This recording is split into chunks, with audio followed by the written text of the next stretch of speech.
Neural network transformers are a type of machine learning model that have revolutionized the field of natural language processing.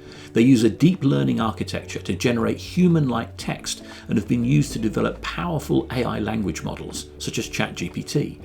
Transformers work by processing a sequence of words or tokens and generating output tokens based on the input sequence. They have a self-attention mechanism that allows them to identify which parts of the input sequence are most important for generating the output. This architecture has led to huge advancements in the field of natural language processing, allowing models to generate high-quality, coherent text that is similar to human writing or speech. Neural network transformers have a wide range of applications, from chatbots and virtual assistants to language translation and content creation.